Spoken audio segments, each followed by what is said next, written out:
what we see today here is, by the end of the day, the result of more than 100 years of practicing democracy. 115 years of democracy. Yeah, exactly. It was pretty amazing for me to see, like, when I was participating and handing out things and campaigning. There are two people who didn't that smile. You would find that you would find actually maybe 2-3 parties doing campaigning in exactly the same spot, and they would be joking about it and shaking hands, and they would be swapping campaign friendly. Materials even sometimes. Friendly, but if that kind of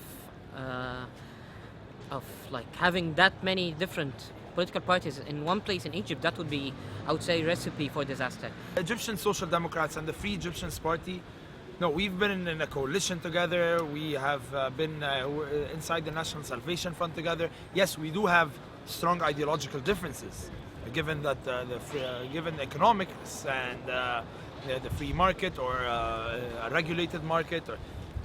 We have ideological differences, definitely. But at the end of the day, no, we do respect each other. We do have an ongoing dialogue all the time. I mean, even me and Tamer personally, we're good friends. So I see this as seeing the Danish campaigns, seeing the Danish political environment. It's like a target on where we want the Egyptian political environment to be. I just hope we get to see it in our lifetime. So do you think your generation is going to change things? No, definitely our generation is going to change things, but the question is, by how much can we change things? After all, we are dealing with a solid culture in Egypt, a very rigid culture. Culture change takes time. And to have a democratic culture with equality at its base. How are we going to achieve that? We don't know exactly, but we know that we have achieved it for ourselves, and if we can do it, then we can implement change.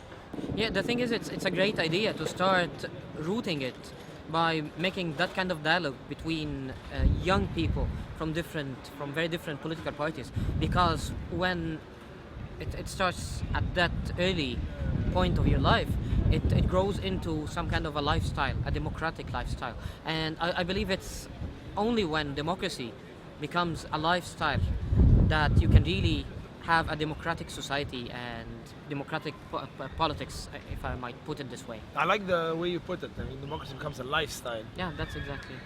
Oh, it takes a hard work to make a revolution, but takes even much harder and much more effort to do the evolution and building upon the foundation of the revolution that you have achieved. Yes, and I think if you put 2 and 2 together, what you need in Egypt is solid culture change.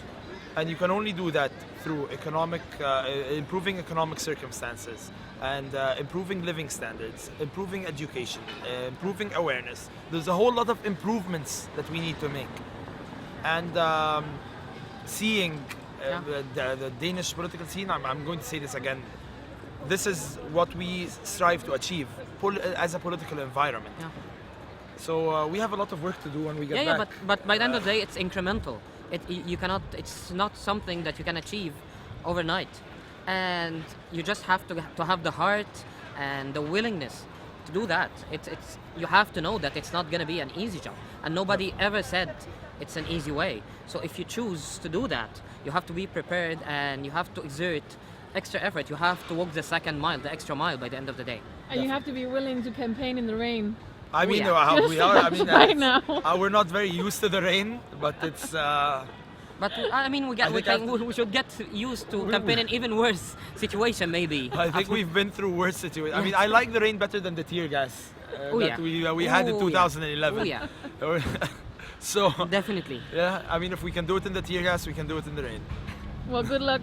Thank you.